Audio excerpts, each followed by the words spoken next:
Children, now we are starting next topic, that is the principle of conservation of angular momentum. In Newton's laws of motion, we studied principle of conservation of linear momentum, in which in the absence of an external force, the total linear momentum remains constant. अब देखिए कुछ उसी तरह से हम explain करेंगे. क्या discuss करने जा रहे हैं आज? Principle of conservation of angular momentum. Angular momentum ये हमें डिस्कस करना है बच्चों. क्या था principle of conservation of linear momentum? By Newton's law F is equal to dp upon dt. In the absence of external force dp upon dt is equal to 0 और p becomes constant. This is conservation of linear momentum. This is conservation of linear momentum. Now how will we define conservation of angular momentum? Force is replaced by torque and P is replaced by L. This is linear momentum, this is angular momentum. As we have read earlier, torque is equal to the rate of change of angular momentum. If we define this principle of conservation in this way, in the absence of external torque is 0, if external torque is 0, then dl upon dt will be 0 or L is equal to constant. L is equal to constant. So in the absence of an external torque on a system or on a body, its angular momentum remains constant. देखिए constant का differentiation क्या होता है? 0 होता है. तो बिल्कुल similar definition है. जब ये डेफिनेशन आपने समझी थी, बिल्कुल उसी के सिमेट्रिकल ये डेफिनेशन बनेगी, इसी फॉर्मूले से बनेगी. When no torque is applied on a system और in the absence of an external torque, the angular momentum of the system or body should remain constant. This is called principle of conservation of angular momentum. तो बच्चों, जैसे हमने principle of conservation of linear momentum पढ़ा था, ठीक उसी तरह से हम एंगुलर मोमेंटम का प्रिंसिपल भी पढ़ रहे हैं. तो क्या लिखेंगे इसमें? When no torque acts on the system और इन द एब्सेंस ऑफ, कुछ भी लिख लीजिए आप, when no torque acts on the system or body, its total linear moment, total angular momentum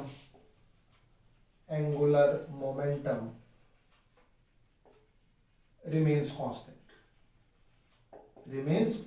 Obviously, if it is rotating about a given axis, then this angular momentum comes into play, torque comes into play. और ये भी कह सकते हैं, in the absence of an external torque, in the absence of an external torque on the body, आगे continuation में आ जाएगा. So the angular momentum remains constant. और इसको प्रूव कैसे करेंगे? पहले तो आप लिख दीजिए इसको प्रूव करने के लिए, by the relation between tau and L. बताइए tau किसके इक्वल हो जाएगा? That is equal to dl vector upon dt in vector form. If tau is equal to 0, this is external torque. अगर ये 0 है तभी कंडीशन अप्लाई होगा, torque 0 होना चाहिए. Then what about L? L is equal to constant. L constant आ जाएगा. ये बन गया बच्चों. तो देखिए प्रूव भी हो गया, 2 स्टेप में प्रूव हो गया.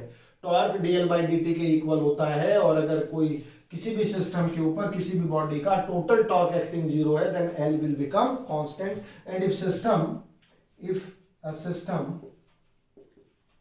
has n number of bodies of angular momenta,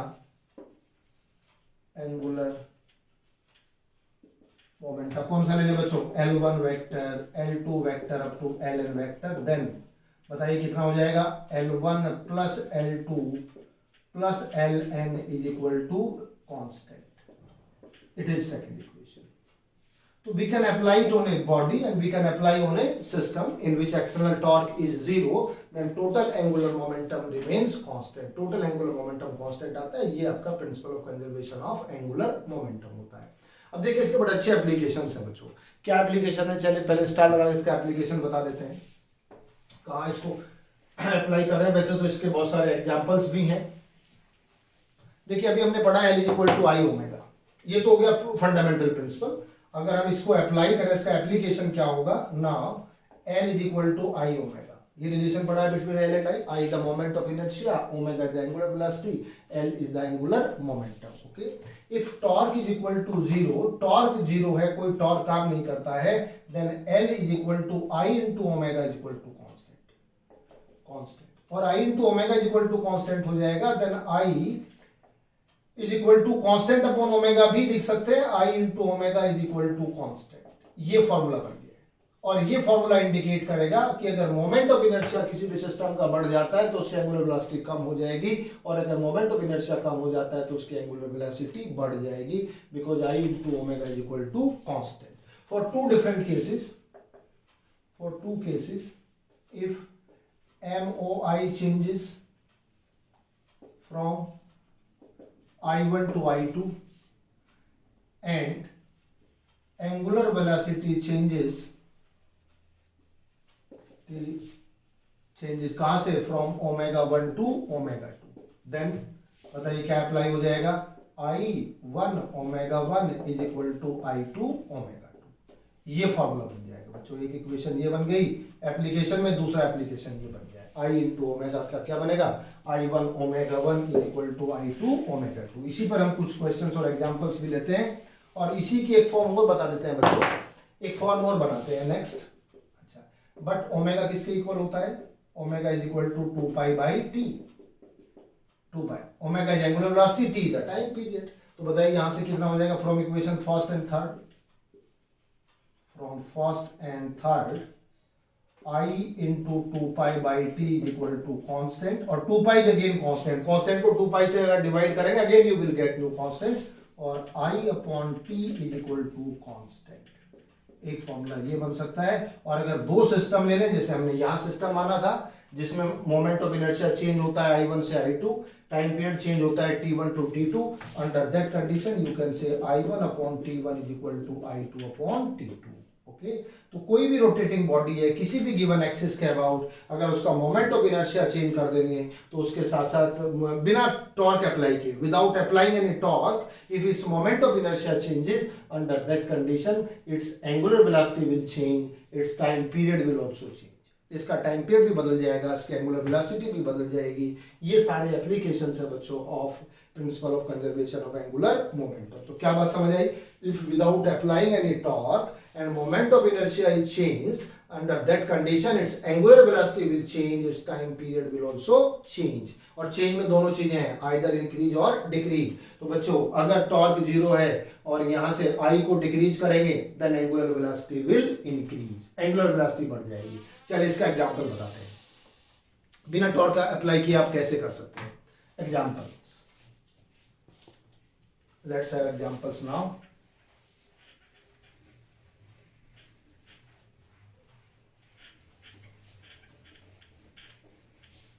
first example लेते हैं।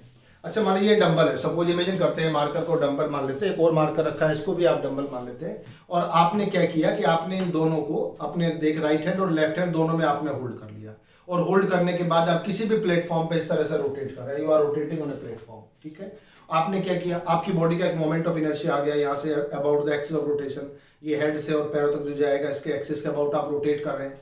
अब आप मोमेंट ऑफ इनर्शिया बदल रहे हैं विदाउट अप्लाइंग ए टॉर्क।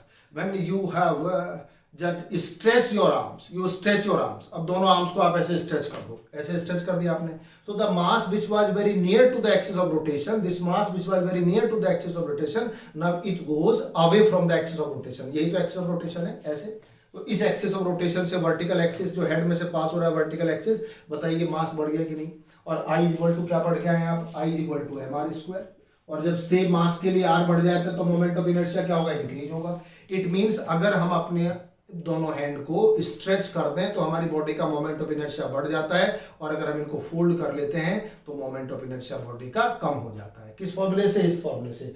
मास जितना r ज्यादा हो जाएगा एक्सिस ऑफ रोटेशन से, जब ये हमारे दोनों हाथ ऐसे मिले हुए हैं तो एक्सिस ऑफ रोटेशन से लेके और यहां तक का मास, इतना मास आपके डिस्टेंस है, और जैसे ही आप इसको फोल्ड करेंगे तो देखिए r की वैल्यू बढ़ गई।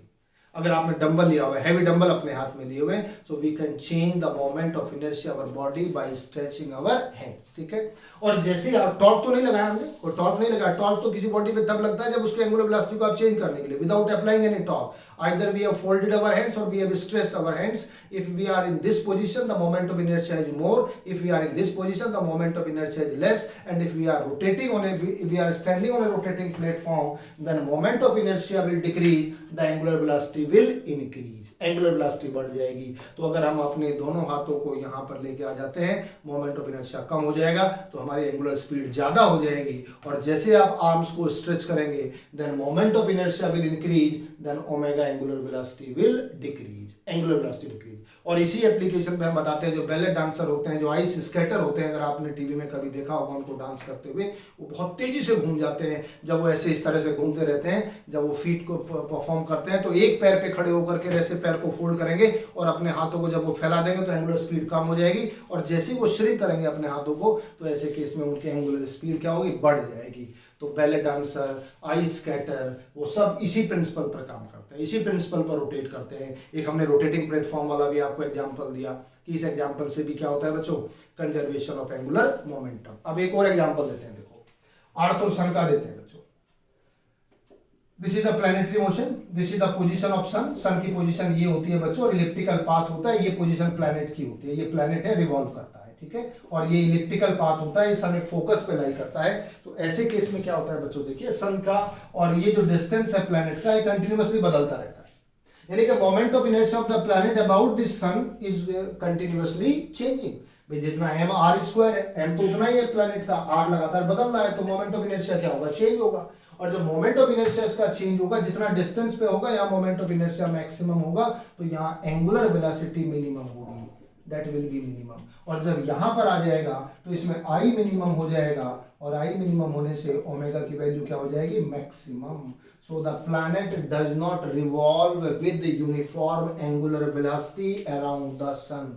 When planet reaches the sun to the nearest point, its angular velocity becomes maximum, and at farthest point, because its moment of inertia is maximum, so its angular velocity becomes minimum. तो देखिए I कैसे change होता है, I change होता है, planet का मास तो same है, ये R है, यहाँ से यहाँ तक R लगातार बदल रहा है, तो जब ये इस पॉइंट से इधर घूम के आएगा तो R की वैल्यू कम हो जाएगी, मोमेंट ऑफ इनर्शिया डिक्रीज करेगा। इस फॉर्मूले से जब मोमेंट ऑफ इनर्शिया डिक्रीज करेगा तो एंगुलर वेलोसिटी इंक्रीज करेगी, because I into omega is equal to constant. I omega constant है, तो बताइए इस पे एक्सटर्नल टॉर्क तो नहीं है, that's why it obey the principal of conservation of angular momentum. ये पॉइंट भी आ गया बच्चों। और इसी में हम देखिए ये भी बता सकते हैं, ये तो हमने अपने एग्जांपल्स लिए डेली लाइफ के। कभी आपने कैट को जंप करते हुए देखा है? Have you ever seen any cat jumping? When the cat jumps, it stretches its legs and body completely. अपनी बॉडी को पूरा फैला लेती है कैट। कभी भी आप ध्यान से देखिए, जब ऊपर से कैट नीचे जंप करती है तो अपने पैरों को, अपनी टेल को बिल्कुल एक्सपेंड कर देते हैं इससे। और उसका रीजन क्या होता है कि जैसी बॉडी को स्ट्रेच करेगी कैट अबाउट, देखिए कैसा पाथ बनेगा, इस तरह का पाथ बनेगा। यहाँ से जंप किया, ऐसे जंप किया, तो बताओ कैसा पाथ बन गया, रोटेशनल मोशन बन गया कि नहीं? और इस रोटेशनल मोशन में क्या किया, बॉडी को फैला दिया। और जब बॉडी को फैलाएंगे तो मास जो हमारी बॉडी के पास था, कंसंट्रेट कर रहा था, वो फैल गया। यानी कि हमारे एक्सिस ऑफ रोटेशन से क्या होगा, जो मोमेंट ऑफ इनर्शिया है वो बढ़ जाएगा, और मोमेंट ऑफ इनर्शिया बढ़ने से ओमेगा की वैल्यू क्या होगी, कम हो जाएगी। So on stretching our body, जैसे हमने अपनी बॉडी बताई, अब हमने बॉडी को स्ट्रेच कर दिया, बताइए मोमेंट ऑफ इनर्शिया क्या हो गया, बढ़ गया। एक पैर और फैला दें और मोमेंट ऑफ इनर्शिया बढ़ जाएगा। कम करना है इतना कर दीजिए, और कम करना है तो बॉडी के साथ मिला लीजिए। So we can change the moment of inertia about the body. So cat also changes its moment of inertia, and when the cat stretches its body or legs or tail, then its moment of inertia increases and its angular velocity decreases। और जितनी कम velocity होगी उतना ही land safely कर पाएगी। तो ये भी एक एग्जांपल है, it is another example of conservation of angular momentum. ये सारे बहुत सारे एग्जांपल बच्चे डेली लाइफ के बहुत सारे एग्जांपल मिलेंगे। चलिए देखिए एक बहुत इंटरेस्टिंग फिनोमेनन बताते हैं इसमें। अगर हम इसमें ये वाला, ये तो सारे बता दिए हमने, I इंटू ओमेगा पे तो काफी सारे एग्जांपल हमने बता दिए। देखिए I इंटू टी पे बताते हैं। I इंटू टी का क्या फॉर्मूला बनेगा, इस पर क्या कैसे क्वेश्चन बन सकता है और कैसे इसका एप्लीकेशन बनेगा, क्या एग्जांपल बनेगा। चलिए अर्थ का एग्जांपल लेते हैं। Earth is spinning, earth is rotating about its own axis, rotate कर रही है कि नहीं। और जब अर्थ रोटेट कर रही है तो यानी कि इसका एक टाइम पीरियड भी है, और टाइम पीरियड कितना है, what is time taken to complete one round, आप जानते हैं जिसको 1 ईयर कहते हैं, 365 डेज हो गए।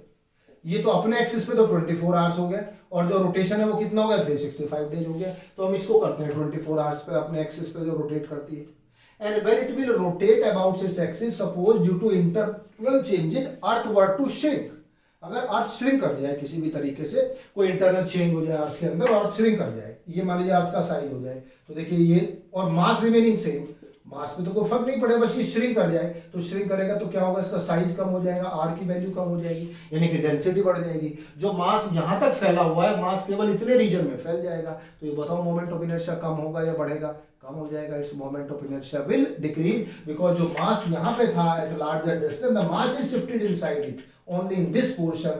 When earth were to shrink, its moment of inertia decreases about the axis of rotation, and when its moment of inertia decreases, then its omega increases. So it will rotate with larger angular velocity, or you can say if I decreases, then t also decreases. जो time है rotation time वो भी कम हो जाएगा. Now it will not be 24 hours, it will be less than 24 hours. 24 hours से कम हो जाएगा दिन. तो then length of the day will decrease when earth were to shrink and it is rotating about its own axis. तो कोई भी जब अर्थ का रोटेशन आप लेते हैं अपने एक्सिस के अबाउट जब अर्थ रोटेट करती है, तो अगर वो किसी इंटरनल चेंजेस की वजह से, we are not applying torque condition, ये कंडीशन आपको ध्यान रखनी है बच्चों, in the absence of external torque due to internal changes either it contracts और इट एक्सपेंड्स. और बाय द वे अर्थ किसी भी रीजन से इंटरनल फोर्सेज की वजह से एक्सपेंड कर जाए, तो बताइए एक्सपेंड करने से ये अर्थ का साइज हो गया, और जब साइज हो गया तो बताइए मास दूर तक फैल गया, और जब मास दूर तक फैल गया तो गिवन मास के लिए आर क्या होगा, इंक्रीज कर गया.